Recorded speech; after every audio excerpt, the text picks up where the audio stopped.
Selamlar, Total War Three Kingdoms'a giderek yaklaşıyoruz. Oyunun ikinci diplomasi konulu videosu yayınlandı. Orijinal videoya geçmeden önce size bu videoda anlatılan ve ekrana yansıyan önemli kareleri izah edeceğim ikinci bir video yayınlayacağımı bildirmek istiyorum. Şimdi yeni videoya geçebiliriz. İyi seyirler. Three Kingdoms marks the most extensive rewrite of Total War's diplomacy system to date. And in the last video we covered deal-making, haggling, saber-rattling and more.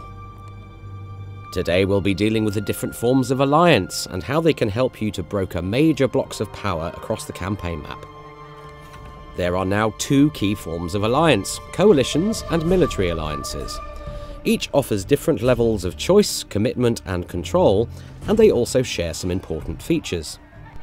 Both forms can have multiple members, enabling you to build large power blocks for mutual benefit. And simply by being in a coalition or alliance with other warlords, your diplomatic standing with the other members increases.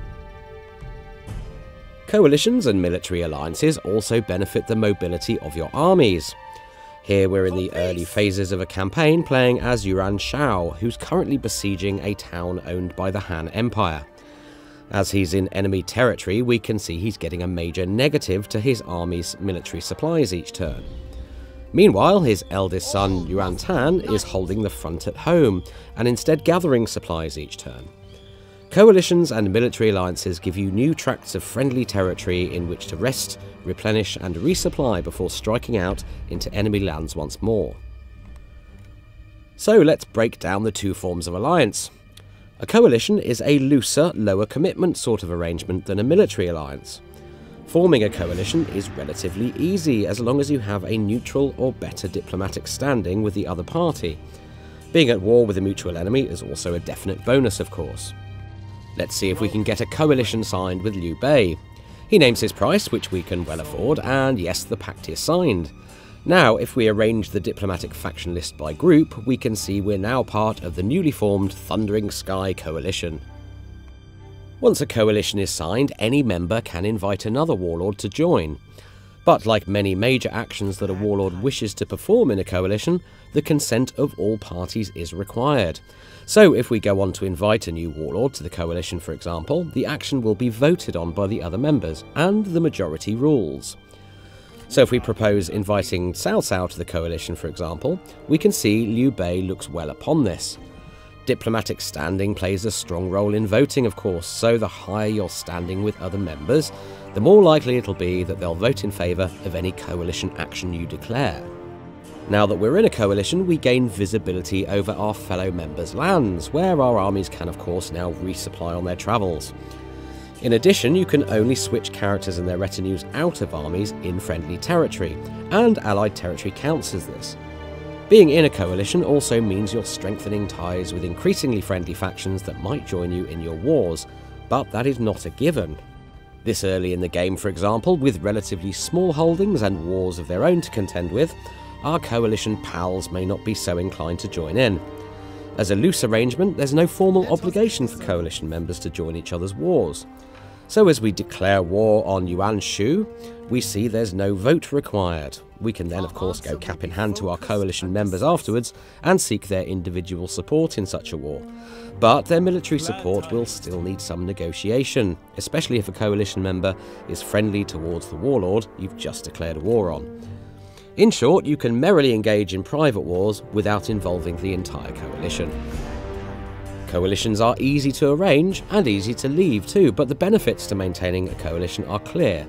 Not least that the longer you're in a coalition, the better your diplomatic standing with certain factions becomes.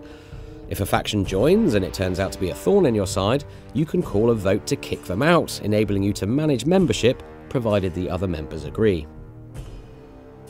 Jumping into a later save now, let's take a look at military alliances. Now, these are a higher commitment form of alliance, and warlords will need to be at the faction rank of Marquis to sign one, though this is not required to join an existing alliance.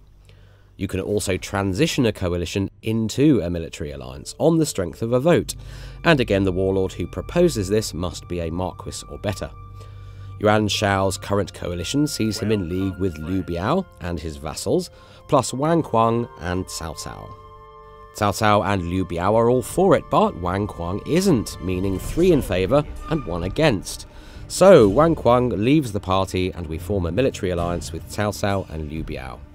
The key differences between coalitions and military alliances revolve around the notion of shared defence. As soon as a military alliance is signed, you become part of a defensive pact. If war is declared against a member of an alliance, that member may choose to fight the aggressor in a private war or call their allies to arms. All members of the alliance are duty-bound to uphold this and will then enter the war. You can also declare an alliance war against a third party, which of course goes to an immediate vote with the members. If the majority vote yes, the alliance will go to war with the target faction. There are only two ways to resolve an alliance war. Either you leave the alliance and sign peace with the opposing belligerents on your own terms, or the alliance votes as a group and once again a majority vote is needed on both sides to bring peace. Any minorities opposing peace will leave the alliance and continue in private wars against the original targets. Neither coalitions or alliances stop you from engaging in private wars, of course. You can still declare war or sign peace with other individual factions at your leisure. Now, all of this adds up to a system where, over the course of a campaign, you'll see coalitions form over time as different warlords' goals and situations align. The AI understands the value of such arrangements and will engage in them frequently. Some coalitions will be fleeting and will fall apart as goals diverge. Some will endure to become distinct power blocks, and some will solidify into powerful military alliances that the world begins to revolve around. Indeed, wars between significant long-term alliances become more common as the campaign reaches its later stages. Another classic diplomacy feature also makes its return in Three Kingdoms, and that's region trading. Alongside food, money, ancillaries, and numerous other diplomatic treaties, territory can now be used as a bargaining tool in diplomacy, and it's about the most valuable commodity going. It's a useful way of garnering major value to strike big deals, especially later in the campaign where you may have a surfeit of territory. If we approach Cao Cao and click the Trade Territory option, all our owned regions are shown, listed by commandery, with their constituent regions detailed below. You can only trade away regions which are adjacent to the territory of the warlord you're dealing with. So if we were to offer territory to Cao Cao, we can see that only Yingshuan Commandery is tradable, as it's the only one next to his lands. As you can see, productive farmland is very desirable, so we can demand a lot in return. In this case, let's try 4 food per turn for 10 turns and a regular payment of 500 gold per turn. But a big ticket item like a tract of farmland can be useful in deals where the warlord's asking price may be high.